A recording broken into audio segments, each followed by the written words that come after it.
right? 2020 what? What's 2020?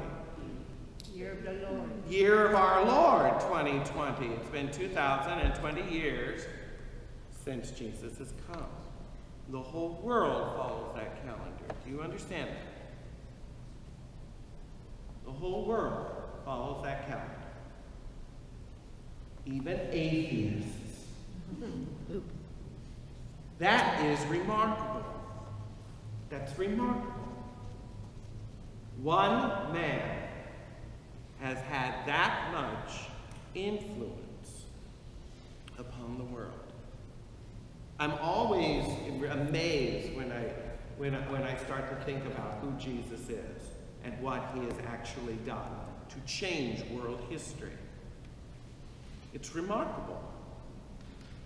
And so as we begin this season of Lent, what we are doing is we are following him in his going into penance before he's launched his ministry. Now, Jesus was without sin. Why did he have to fast and suffer and all of that? To give us an example by which to follow. It's the same answer as to why was Jesus baptized by John. He had no sin. Why did he have to be baptized? It was to show that he humbled himself to follow in sinful humanity's steps, even though he himself was sinless. That is the following that Jesus did, and that's why we follow him. It's the same reason why did Jesus go all the way to the cross. He didn't need to do that. Couldn't he have just forgiven our sin without all of that drama? Could he have? Yes, he's God. He can do whatever he wants. We forget that. Well, then why all of the bloody mess, for heaven's sake? To show the extent of his love, to make something that dramatic, to get our attention, to say that there is nothing I won't do for you, my beloved spouse. This is what I will do for you in order to woo your love for me as I love you. That's what it is. If we learned anything from our study of the Song of Songs, I hope we get that idea that Jesus is an ardent lover of us. He loves us with this passionate love. And he is willing to do whatever it takes, if you will, to bring us into him. By doing that so dramatically. And I would add also, quite honestly, after a complete beating and abuse like on the cross, there is no question that when he died, he was dead. Dead, dead, dead, dead. Okay? No one survives a Roman crucifixion. No one survives a Roman scourging, let alone a crucifixion. Yet Jesus went all the way for that. Why would that matter? Because if he had just, I don't know, died of a heart attack, you know, people would have said, well, maybe it wasn't really a heart attack. Maybe he just kind of had indigestion and lapsed into a coma. And, you know what I mean? They would have, well, you know. But after that, after the beating and bruising and humiliation that Jesus went through on the cross, and then you expect him to be alive again? Talk about a miracle, right? That's what we're talking about. I think that that's also to give us this absolute proof that the body is no longer in the tomb. The disciples didn't see a phantom, that this really happened in real life history. Just like George Washington crossed the Delaware, Jesus rose from the dead. Right? It's the most remarkable event of human history. Most remarkable. It's not a matter of faith, if you ask me. It's not a faith thing. You say, well, you believe because,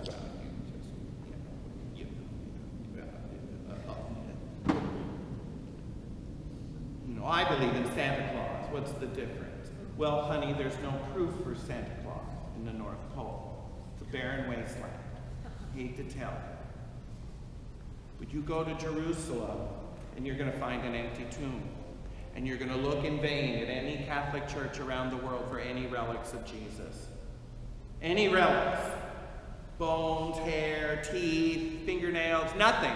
You know why? He's not here. He rose again on the third day, and he was seen by hundreds of people. Hundreds. And they all died a martyr's death, confessing that they saw this man walk and talk and eat and sleep with us, and the next thing you know, he was dead. And he came back to life again. This is no small thing that happened. Oh, yes, and what did you have for lunch this weekend? Oh, didn't you hear? Jesus rose from again. That's nice, dear. Have me some milk. That's not something like that. I guess what I'm trying to emphasize here is to get over our jadedness over this idea. This is a remarkable thing. It's not a matter of faith, in my opinion. You can take that for whatever it's worth. But I mean, you go and research. You will not find in vain where Jesus is. You will find it in vain. I mean, atheists have made it their goal to disprove the resurrection because they know that's what St. Paul said would disprove Christianity if you disprove the resurrection. And guess what happened to all of them? They became Christians. They became Christians. C.S. Lewis went through this. He talks about this.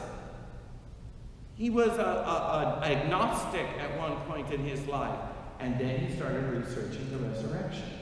Wrong thing to do. Wrong thing to do. Why? Because you end up confronted with this body of evidence that says, you mean this guy in Palestine that was killed by the Romans really did come back to life? And the answer is yes. And more than that, he said this would be his proof for the world that he was exactly who he said he was. And who was it that he said he was? God. God in human form. Another good example of this would be Josh McDowell. Josh McDowell, again, was an agnostic. He went about searching for himself the evidence for the belief in the resurrection of Jesus. What ended up happening is he became an evangelical pastor. And he wrote the book called Evidence That Demands a Verdict.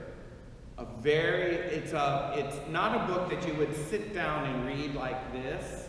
It's a reference book where he goes through not just the Bible, but through ancient literature at the time of Jesus to find out what they said about him outside of the Gospels. There's a witness outside of the Gospels that talks about who Jesus was and is.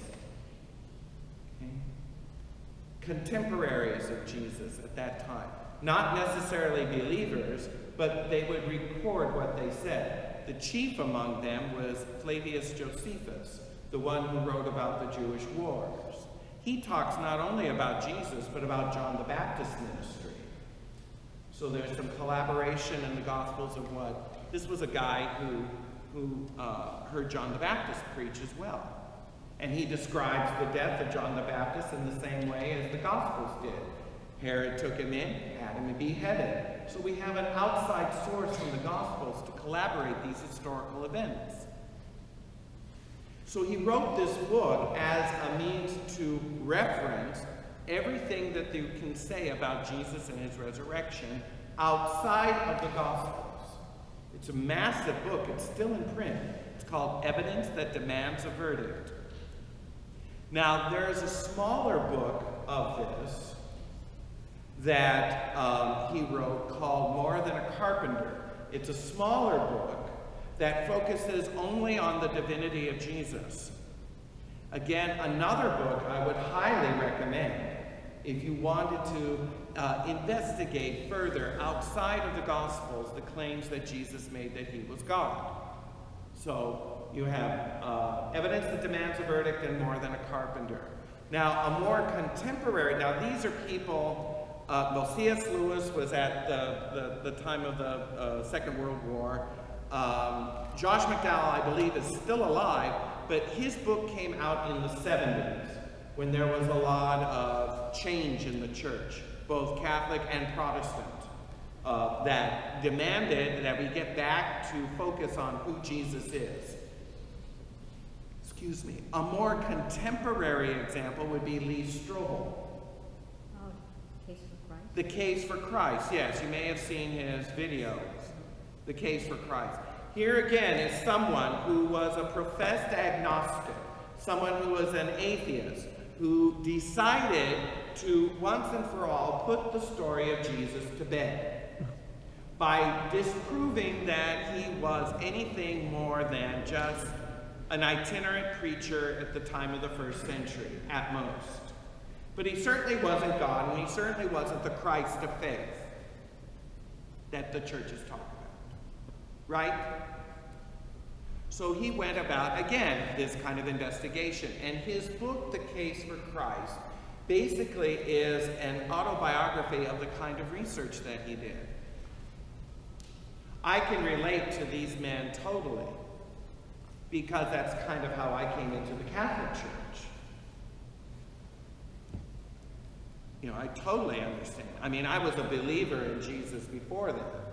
But, you know, the claims of the Catholic Church, for one, I didn't know the claims of the church. But when they were presented to me, well, my goal was to disprove them.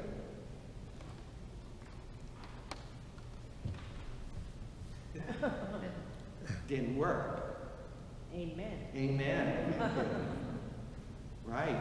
They might still show it maybe on Netflix, because they sometimes, bring it up on Netflix, so maybe. If I had my computer, I would have done it, but then again, we'd be studying the book of Noah, book of Noah. We would be studying the story of Noah right now. We can still do it. The thing that I really wanted to show tonight, I know I'm kind of going off on Jesus and the proof for his divinity, which by all means, you can never talk enough about that if you ask me, frankly. You just cannot. Because I know that there are too many Catholics who have no idea about Jesus' divinity. They have no idea.